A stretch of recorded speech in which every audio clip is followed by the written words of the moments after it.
What's going on, YouTubers? It's BM151 here. I appreciate you guys taking the time to hang out today. Happy Monday from Springfield, Virginia. It is raining like a son of a bitch outside, so I'm cooped up indoors, so I figured what better to do than to try to upload this video. So anybody who's already subscribed to me, you guys will note that I'm a fan of art, comedy, music, top 20 lists, a lot of old Opie and Anthony episodes. I do my best to keep those coming.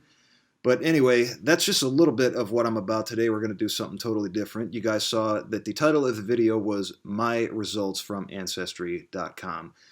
So like a lot of other YouTubers and like a lot of other people, I decided to order the DNA kit from Ancestry, spit into the tube, send it off to the lab, and see what results they could find. I was almost contemplating not doing it because I've had an Ancestry.com account since about 2009, and I thought I had a pretty good handle on my origins, which, for the most part I did. My dad's side of the family actually kept really good records. My mother's side of the family kept really good records as well. So, I had a lot of clues going in, but it's just in case of anything, I was like, there's got to be some dots that weren't all the way connected. So, why don't I just order the test? For any of you that are considering doing so, you pay $98. Ancestry sends you a tube, you spit into it up to a certain point. You don't eat for 30 minutes or drink for 30 minutes out. The instructions are actually really easy to follow. You put the results into an envelope, you fire it off to the address that they give you, you save the file number that they give you for your account, you log in, and it takes about 5 to 6 weeks to get your final results. Anyway, I was, again, contemplating not doing it because I thought I had a good handle on it, but I'm like, you know what, let's do it anyway. Let's see if there's anything left here. So I was able to find out that I had about 2,500 traceable ancestors on Ancestry.com already, and I wanted to know, could they have migrated from other countries? We think it's like, okay, people go like, no, I know for a fact I'm 100% Irish because, all 4 of my grandparents are from the old country, blah, blah, blah. Like, yeah, but they could have migrated there from other countries as well. They could have other origins, and that's kind of what I wanted to find out too. So without any further ado, you guys can see my results there. Now, this is the first video that I've ever posted on YouTube that I've showed myself. I have about 140 videos, so you guys will note from looking at me for the first time that, I'm pretty pasty, so you should expect just basic European white guy, which for the most part I am, but looking at the results down there, you see that the trace regions also have 4% West Asian, which I found interesting, but we're going to go in order here. I'll get to that part later. If you look at the top of the list, or I'm sorry, if you look at the top of the results, you see, 21% Irish, which I figured. I knew that my maternal grandfather's ancestors had come from either County Kerry, which is in the southwestern part of Ireland, or Donegal, which is in the northwestern part.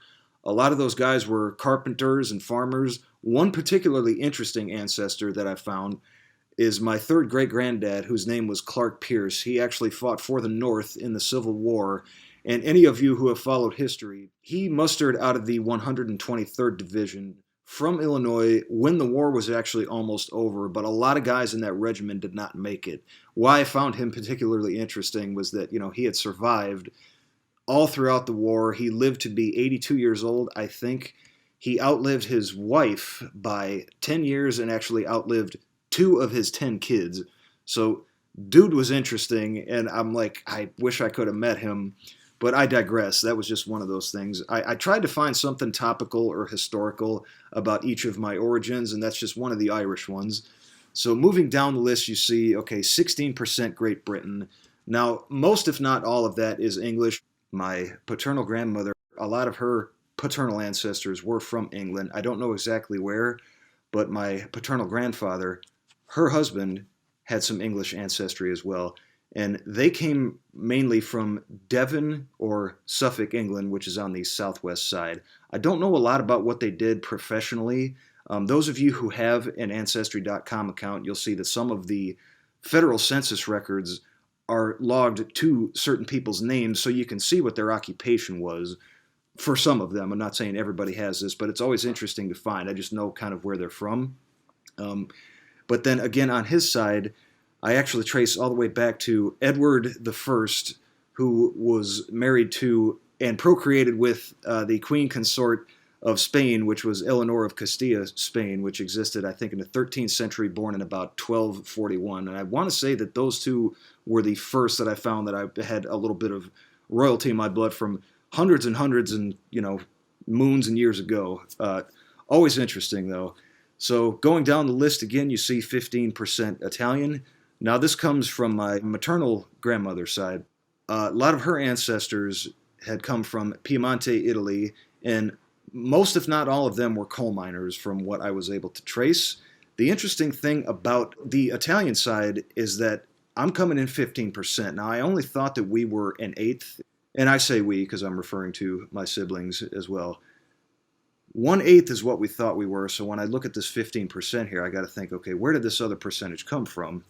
And for anybody that has followed history or knows anything about migration wars or just how people emigrated and why they did and so on and so forth throughout history, you're going to find that where you think you're from is not always where you are, because people from other countries could have migrated there as well. I had come to find that Italy was all over the place. Italians were actually all over the place in the Middle Ages. There were a lot of them in Germany. There were a lot of them in France. There were a lot of them in Spain. There were a lot of them in Greece, and so on and so forth. Going back up the list, you guys will note that I skipped the 16% Eastern European. Now, again, I knew about an eighth of that because I just recently spoke about my maternal grandmother. Now, her maternal ancestors actually hail from a small province in north-central Poland called Kolikowo, and to any Polish folks out there, I really do apologize if I'm saying that wrong. We knew we were an eighth, at least, so that makes up 12.5%. So where would the other 3.5% be coming from on the Eastern European side? Well, just like the Italians, a lot of Eastern European folk had migrated all over the place, too. A lot of them had migrated west in the 8th, 9th, and 10th centuries to escape the Slovakian tribes, and there was a migration war just like there have been religious wars and so on and so forth. The interesting thing about that, I'm going to skip down this list again, you see the 9% Western European. My siblings and I actually thought we were way more Western European than that, because my granddad, who has passed, my maternal granddad, who has passed for 14 years now, rest in peace, Grandpop, I still miss you to this day. He was adamant about being German. That was his whole thing, was, and he had a lot of his ancestors, if not all of them that are traceable, were born in Rhineland, Germany, or the west part of Germany, or thereabouts. But what he didn't factor in, and what none of us did at the time, was but they had probably migrated there. They descended from people who migrated there from other countries as well. So if I'm only coming out about 9% Western European, it can only kind of mean that my granddad was maybe about a quarter German at best. He had a German surname, but it's interesting again to find these results because it shows both, migration patterns, and not everything is as it seems.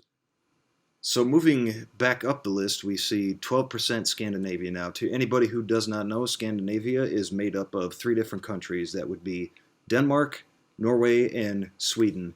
Now, I knew that I had ancestors from Copenhagen, Denmark, on my mother's side, and they had gotten to this country probably about 4 generations ago, like slightly after 1900. My paternal granddad, his grandparents were actually from Kristiansand, Norway, which is a fishing community in the west part of Norway. Their kids had settled somewhere in Minnesota before eventually getting on down to Champaign County, Illinois. So I knew that. Wish I knew more about anything historically or topical that I could implement. I could tell you that my Scandinavian ancestors, a lot like my Irish ancestors, were carpenters and farmers for the most part. So moving down the list, it's getting slim here. We've already covered the Western European. Now this is what I found interesting too. You have the trace regions, and I have the 5% Iberian, which is the Spanish and Portuguese. Now, the first Spanish-blooded person I was able to trace through my own research without having taken the DNA test yet was who I mentioned before, Eleanor of Castilla, Spain. But she was my 25th great-grandmother, so that would imply that I'm only this much Spanish or Portuguese. But again, what I forgot to factor in is that, like Italy and like Eastern Europe, Spain and Portugal got around historically, and My paternal grandmother, who has the French roots in her, France is just northeast of Spain and Portugal, and it's right next to Italy too. And I also have Italian ancestors, so it's not too far fetched to suggest that those bloods had mixed up. But I find it cool because I never had a clue. A lot of people would say, well, it's only 5%, so it's not that big. But I didn't think it was even 1%. So got little Spain and Portuguese in me, so that's awesome. Never knew that before.